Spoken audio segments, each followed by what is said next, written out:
What do you mean he's not free to do that? He's defacing private property. Correct. But where do you draw the line between expression and speech? You don't. It's one and the same. Okay. I think you're confused. You're trying to say that a graffiti artist is not free to practice his art as a graffiti artist because he's defacing things, but it's not the same as drawing a picture of Muhammad on a piece of paper that you own. In other words, if you own a piece of paper or a piece of cardboard and you deface the cardboard in some way, or you draw graffiti or draw a picture of Muhammad, it's your property that you're using, aren't you? Yeah, I understand. Okay. Whereas if a guy called a graffiti artist uses a can of spray paint and spray paints someone's home, that's different. It's not their property. Or spray painting a bus or a train in a train yard, Brian, that's different, isn't it? I agree completely. All right. So I hope that I've helped you understand that. I'm going to send you a book that explains the war you are in, whether you want to be in it or not. It's been going on for millennia. And the book is called Countdown to Mecca, my new novel, which will be out next week. That'll come out to you any day now. 855-400-7282. Let me read you a paragraph from it. It has nothing to do with what we're talking, the generals. Here you go. When you can't change what's been done, you embrace it. You work on it from up close. This is dialogue. Page 93, Countdown to Mecca. When you can't change what's been done, you embrace it. You work on it from up close. Who had the most successful attempt at killing Hitler? Not the French resistance, not Allied bombers, the men closest to him. We've come too far to go off the rails now. Just a few more days and it will be all over. The truth is no one can stop it now. Not your whore, not the reporter, so we keep him close. We keep Schoenberg close by keeping him wanting to see me. That's one paragraph in my incredible novel, Countdown to Mecca, which should win a Nobel Prize. It's so good. And the dialogue says a lot. Who had the most successful attempt at killing Hitler? Not the French resistance who hated him, not the Allied bombers who tried to kill him, but the Nazis who were closest to him. You get the picture? So the dialogue in my novel is at the highest possible level. And it's very entertaining. And I think you ought to read it. It's that simple. Let's take some calls on the Savage Nation. WBOB, James, welcome to the program. What's on your mind? Well, you were talking about the Greta Van Susteren and Bill O'Reilly. I'm partial to Fox News, but it's getting to me like it's the left. It's you know. It has. It's moved to the left. No, Fox News started out conservative, and they moved. They're centrist, center right in some cases, center left in others. They're the CNN of 5 years ago. Yes, I agree. Totally want to. In other words, they're like the Republican Party itself. You know, if you analyze Fox News, it's very much like the Republican Party, don't you think, James? I agree, because they have the same commentators on, the same people, time and time. That's right. What's his name? The former guy, I used to call him Bush, but they called him Bush's brain.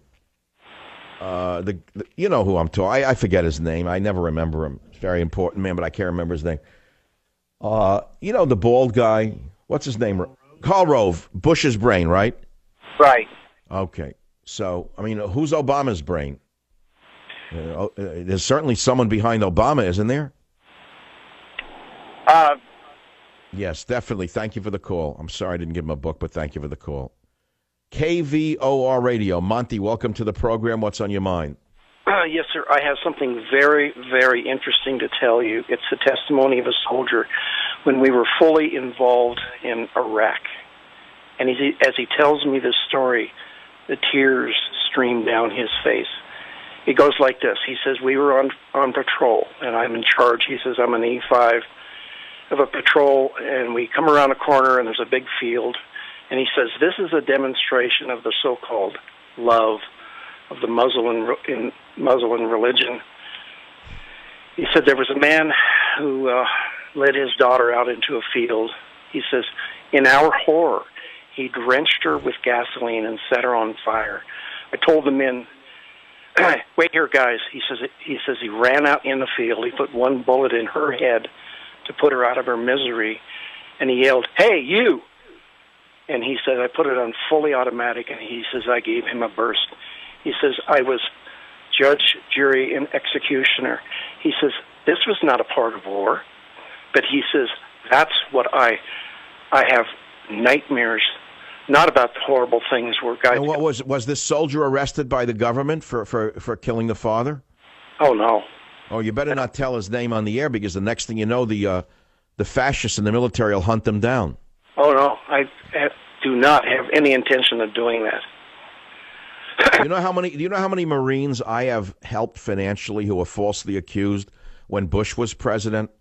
At least 5. I helped get them off, get their sentences reduced and whatnot. There's been a war against our Marines. Didn't start with Obama. It started with Bush. You know that, don't you? That's pathetic, and he's supposed to be, you know. Well, I'm just saying it's one and the same. It's a kind of a monster right now, Monty. Yes, we understand that there are many cases of so-called, what do they call that, honor killings? The Muslims call that honor killings, and he set his daughter on fire. Why? Because she slept with a non-Muslim or something like that? Well, they don't know what they don't know why. Yeah. Well, that's the religion of peace as practiced by these barbarians. We certainly don't say that all Muslims do that. We know it's not true. You know? We know that by the king of Jordan, who was at war with the more extremist elements of Islam. You know that, Monty. People are just... And that's because the king of Jordan is a Western-educated man who understands the difference between a holy book written thousands of years ago and reality. And what he does, he modifies the holy book. He can be a very fine Muslim and not be an absolutist about the Quran, as are Orthodox Jews, Monty. Yes, sir. I mean, they read the Bible. They don't stone homosexuals or adulterers. They know the difference. They have common sense, and they live in the modern world. 855-407-282. Monty gets a copy of Countdown to Mecca, as will all of the callers who has a chance to get on the show. KSFO Radio, San Francisco. Justin, you're up. Go ahead, please. Dr. Savage, how are you? Hey, my point is this. Do I not have a right to dislike something? Or are they going to dictate what I'm allowed to like and not like? I'll give you an example. I am a Christian, and I do take offense to, this urinating on the cross, defecating on Mary and stuff, but I'm not grabbing my guns and going out to shoot somebody. It is their right to express that. Do I like it? No, but I'm responsible for what I do within the law. So I'm not going to... Well, teach that to Bill O'Reilly. Teach that to Greta Van Susteren. They will listen. They may learn from this dialogue going on in America. I don't think that CARE is going to learn anything. I don't think that the Islamic Society of America is going to learn from this discussion we're having on the show. I pretty much know where they're coming from and what they want to happen in this country. But we'd hope that Bill O'Reilly would say, I was wrong. Pamela Geller is not the problem. She's the victim. Maybe he'll apologize. I don't know. I agree. I think all those people should be listening to your show, frankly, and learn a few things. Well, they listen off and on. They listen, but they make believe I don't exist. This is how it's done in the Soviet Union. Justin, a free copy of Countdown to Mecca goes out to you. Marianne, WJR Radio. You're on the Savage Nation. What's on your mind? Well, on TV2, on the news, just right after the shooting in Texas, as you well know, Dearborn, where Ford built his empire, is now full of Muslims.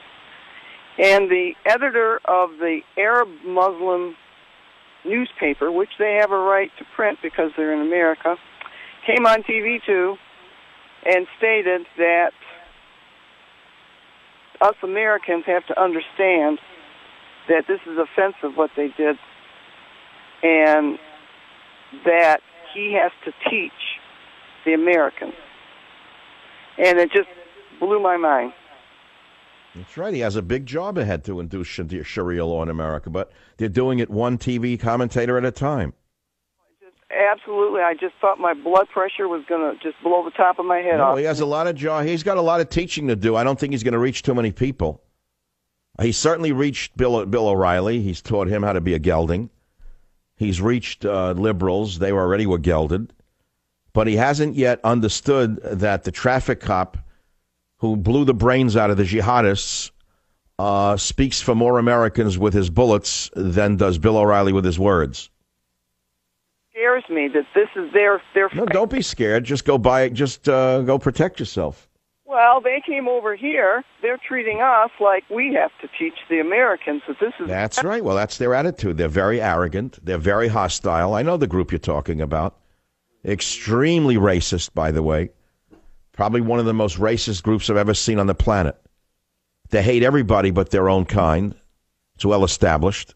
Just read their holy book and see how often they praise any other religion. And all right, Marianne, you got a free copy of Countdown to Mecca coming out. 855-400-7282 is the phone number. Let's go to the issue in Baltimore, okay? KKOH in Reno. Rochelle, welcome to the program. What's on your mind? Hi, I wanted to let you know I wrote Ms. Mosby a letter, and I asked her, how do you justify recounting every detail of your case? And will your actions of having done so interfere with the officer's right to a fair trial? And I'm sure you got no answer, Rochelle. Not yet. I just mailed it Saturday.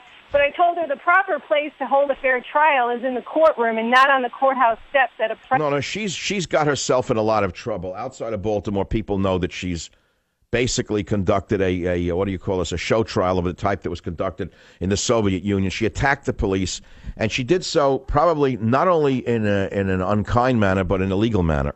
Listen to clip number 8 from a former Deputy State Attorney, Paige Kreuter, on the incompetence and illegality of Mosby. Listen to clip 8. Her probable cause statement, which she drafted, and it wasn't a police officer doing it, she drafted to establish probable cause for the arrest of these officers, do not support the charge of second-degree murder. And then she has charged the 2 arresting officers with false imprisonment when there's a serious question as to whether or not there was probable cause. She also could not possibly have thought through the implications of charging officers for arresting without probable cause, because those implications are very serious if you're going to charge them criminally for what may have been a mistake.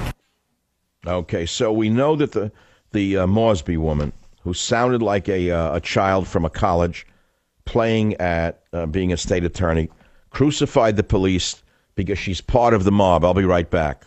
Join the Savage Nation. Call now, 855-400-SAVAGE, 855-400-7282. Savage. Your Savage Nation is sponsored by SwissAmerica.com. It's the only company I trust for tangible assets, gold and silver. Call 800-BUI-COIN.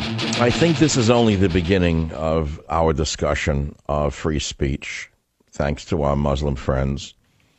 And we had a Muslim gentleman who called, unfortunately hung up. I was going to carry him over into this segment where he said, why don't we agree that no religion should be insulted? Christianity, Judaism, Hinduism, Buddhism, Islam. I thought about that and I said, okay, I'll tell you what, let's make that deal. We in America agree not to insult any religion. So that would mean that you have to go into the Quran, where Jews are characterized as apes and monkeys, and you'd have to remove that from your Holy Bible, right? Or Quran 560, which says, those whom Allah has cursed and put far away from his mercy, and with whom he is angry, turning some of them into monkeys and pigs by transmogrification, and who worship false gods. These are the Jews. False gods refers to Satan. They, the Jews, worship him by obeying him. So if you want us to agree to that, then you have to modify your holy book and take out these repugnant attacks upon Jews and on Christians. And then it's a deal. And that's a show.